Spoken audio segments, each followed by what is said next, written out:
ഇത്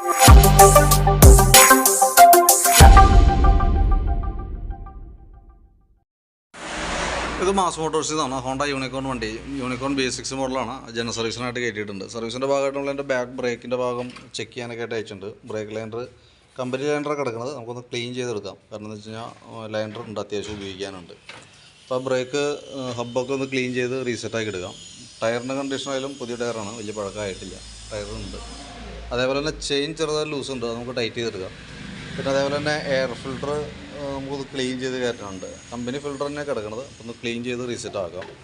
പിന്നെ സാരി ഗാർഡ് ഇതുമ്പോൾ മുട്ടുന്ന കേസ് പറഞ്ഞിട്ടുണ്ട്. അത് ശരിക്കും പറഞ്ഞാൽ ഏതൊരു കാരണം കൊണ്ട് ഈ ബ്രാക്കറ്റ് ശരിക്കും ബെൻഡായിട്ടുണ്ട്. ഇത് അലോയ് ടൈപ്പാണ്, അതായത് അലുമിനിയം മിക്സ് അലോയ് മോഡലാണ് അതിൻ്റെ മെറ്റീരിയൽ. നമ്മൾ ലെവൽ ചെയ്യാൻ നോക്കിക്കഴിഞ്ഞാൽ ഒടിഞ്ഞു പോകും.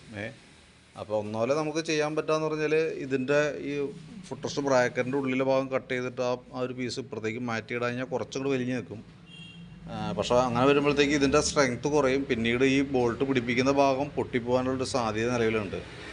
അപ്പോൾ അതല്ലെങ്കിൽ ചേഞ്ച് ചെയ്തിടാം, മാറ്റി പുതിയത് ഒരെണ്ണം വെക്കുകയാണ്.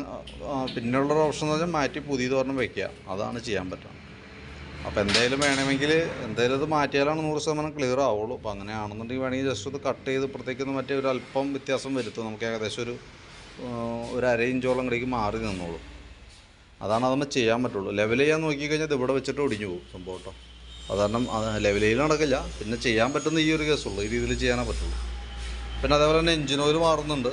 അതേപോലെ ഇവിടെ ന്യൂട്രൽ സ്വിച്ചിൻ്റെ ഈ ഭാഗത്തുനിന്ന് ഓറിങ് ലീക്കായിട്ട് ഓയിൽ പുറത്തേക്ക് വന്നിട്ടുണ്ട്. അപ്പോൾ അതൊന്ന് അയച്ചിട്ട് അതിൻ്റെ ഓറിങ് ചേഞ്ച് ചെയ്ത് തരാം. ബാറ്ററി നമുക്ക് ഇരിക്കുന്നത് എക്സൈഡിൻ്റെ ബാറ്ററിയാണ് ഇരിക്കുന്നത്. അപ്പോൾ ബാറ്ററിയും കൂടി നമ്മളൊന്ന് ചെക്ക് ചെയ്ത് പോകുന്നുണ്ട്. 13 വോൾട്ട് കാണിക്കുന്നുണ്ട് ബാറ്ററി. അപ്പോൾ അതിൻ്റെ വോൾട്ട് മാക്സിമം കിട്ടുന്നുണ്ട്. അപ്പോൾ ബാറ്ററി നമ്മൾ ടെസ്റ്റിലേക്ക് കൊടുത്തിട്ടുണ്ട്. ടെസ്റ്റിലേക്ക് കൊടുക്കുമ്പോൾ നിലവിൽ ഓക്കെ ആയിട്ട് തന്നെയാണ് കാണിക്കുന്നത് കേട്ടോ. വേറെ കംപ്ലൈൻറ്റോ കാര്യങ്ങളൊന്നുമില്ല. പിന്നെ ഫ്രണ്ട് ഭാഗത്തേക്ക് വരുമ്പോഴത്തേക്കും നമുക്ക് അതിൻ്റെ ഫ്രണ്ട് ബ്രേക്കിൻ്റെ പാഡൊക്കെ ചെക്ക് ചെയ്യാൻ വേണ്ടി നമ്മൾ അയച്ചിട്ടുണ്ട്. ബ്രേക്ക് പാഡ് നമുക്ക് അത്യാവശ്യം ഉപയോഗിക്കാനുണ്ട്. നമുക്കൊന്ന് ക്ലീൻ ചെയ്ത് ബ്രാക്കറ്റൊക്കെ ഒന്ന് അയച്ച് ഗ്രീസ് ചെയ്തിട്ട് റീസെറ്റ് ചെയ്യാം.